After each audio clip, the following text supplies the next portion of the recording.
muito bom nós estarmos juntos na presença de Deus, para escutá-lo.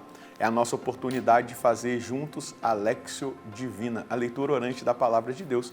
É o programa Bíblia no meu dia a dia. E é bom ter a sua companhia, saber que você está comigo nesse momento e nós estamos unidos a nosso Senhor, deixando com que Ele conduza a nossa vida, permitindo que Ele nos ensine os passos que nós devemos dar a partir da Sagrada Escritura e dando a oportunidade ao Espírito Santo para nos formar e nos ajudar a caminhar na graça de Deus, naquilo que é a vontade de Deus a nosso respeito.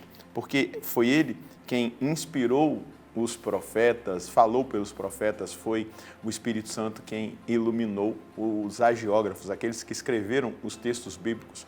Depois, no Novo Testamento, os evangelistas, apóstolos, aqueles que escreveram e deixaram essa herança espiritual para nós. E somente no Espírito nós conseguimos entender a palavra de Deus. Por isso quero convidar você a, junto comigo, a suplicar o dom do Espírito Santo, a presença do Espírito Santo, para que Ele nos ilumine e nos conduza no nosso estudo bíblico. No nome do Pai, do Filho e do Espírito Santo.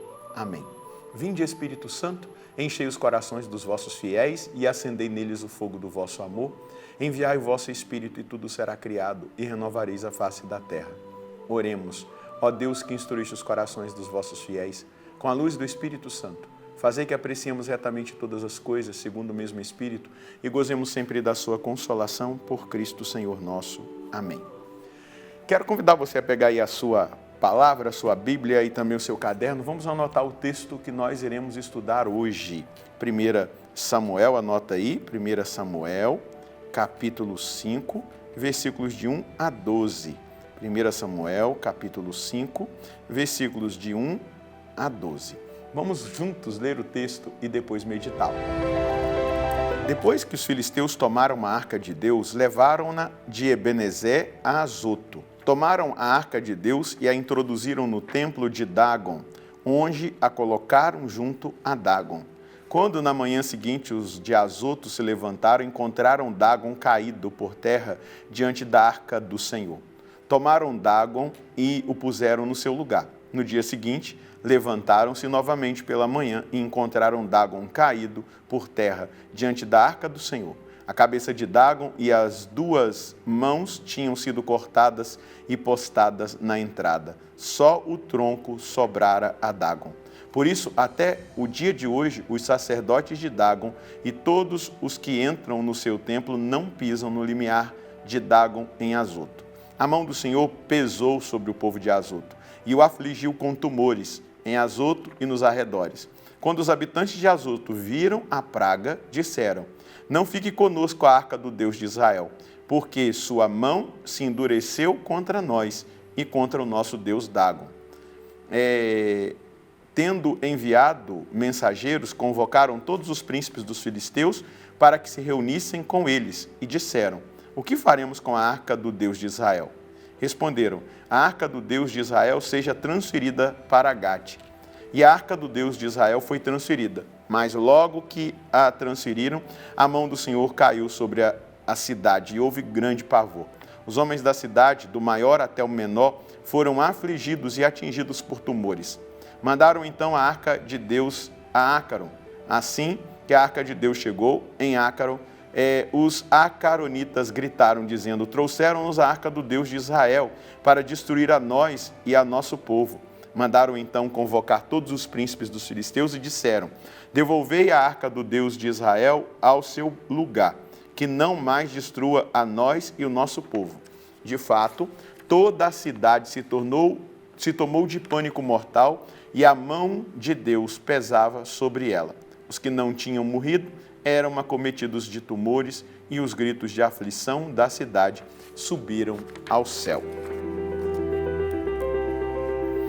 Vamos lá. Deus não é ídolo e nem objeto sagrado manipulável. É isso que nós vamos perceber agora nesse texto, onde a arca ela vai prejudicar os filisteus. Deus, ele é Senhor também fora de Israel. E ali ele mostra o seu senhorio, não é? E a gente vai perceber que a idolatria é sempre humilhada diante do Deus vivo. A arca é colocada lá no templo de Dagon, não é? Como uma oferenda àquele falso deus. Como uma oferenda a esse falso deus, Dagon, que era deus da fertilidade, deus do trigo, né? Ele tinha o corpo de peixe, né?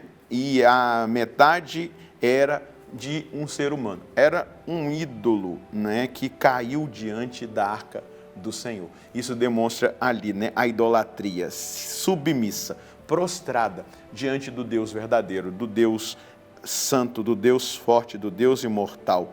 Então a gente percebe exatamente aqui o ídolo que se prostra, que cai diante de Deus, submisso.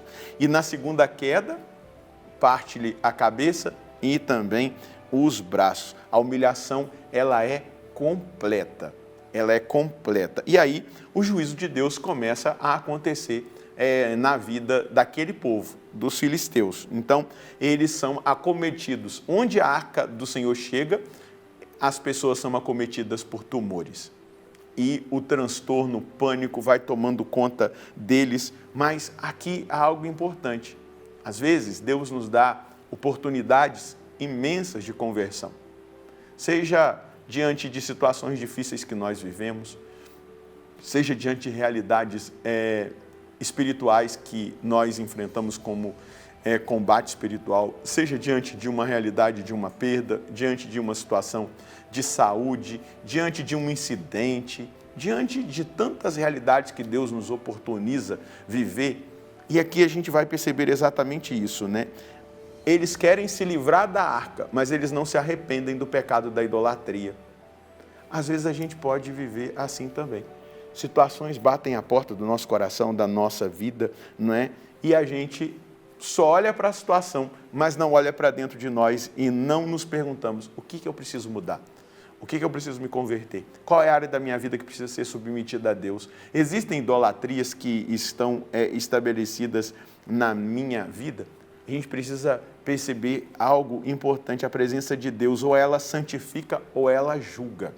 Aqui nós percebemos que a presença de Deus no meio dos filisteus está julgando os filisteus. E esse juízo de Deus não é simplesmente um juízo de condenação. Ele é uma provocação para que haja arrependimento, para que as pessoas se voltem para Ele. Mas o que acontece? Elas percebem que é a presença ali da arca que está impondo sobre eles o juízo. Mas o juízo que está sobre eles não os leva à conversão, à mudança. E a gente, olhando para a nossa vida, precisamos entender isso. Deus nos dá oportunidades de crescimento espiritual, de conversão, de arrependimento dos nossos pecados, de quebra da idolatria, de tudo aquilo que não agrada a Deus. Porém, meu irmão e minha irmã, se nós não estivermos atentos a esses sinais, a oportunidade passa. A graça de Deus que nos visita. Na Canção Nova, o Padre Jonas tem um documento que fala das visitas de Deus. E muitas vezes as visitas de Deus, elas acontecem na nossa vida nos momentos críticos, em momentos difíceis. Por quê? Às vezes, quando a gente está numa boa, a gente não percebe a visita de Deus. A gente vai olhar para o texto, né, da comunidade de Laodiceia, né, a igreja de Laodiceia, lá no Apocalipse. Estão na prosperidade, tem tudo, e aí eles acham que estão com Deus, acham que estão convertidos. Deus vai dizer lá pela boca, né, do apóstolo João: vocês estão mortos e não percebem que estão mortos. Vocês vivem de aparência de vida e não estão vivos. E, portanto, aqui há um chamado de Deus para mim, para você, diante do Deus que, quando Ele está presente, ou Ele santifica ou Ele julga. Nós precisamos, a partir do juízo de Deus, deixar com que a conversão chegue, alcance o nosso coração. E a nossa decisão seja para uma mudança, a nossa decisão seja para uma conversão, a nossa decisão seja para a libertação das realidades que não agradam a Deus, daquilo que não abençoa a nossa vida. Então eu quero convidar você a estar muito atento a essa oportunidade que Deus está nos dando a mim e a você, de uma avaliação de vida. A gente precisa parar diante de Deus e perguntarmos para Ele: aonde eu preciso mudar, Senhor? Aonde eu preciso mudar? Qual é a mensagem que nós podemos colher hoje? Eu preciso me colocar diante de Deus e, com sinceridade, perguntá-lo: onde eu preciso mudar? No que preciso melhorar?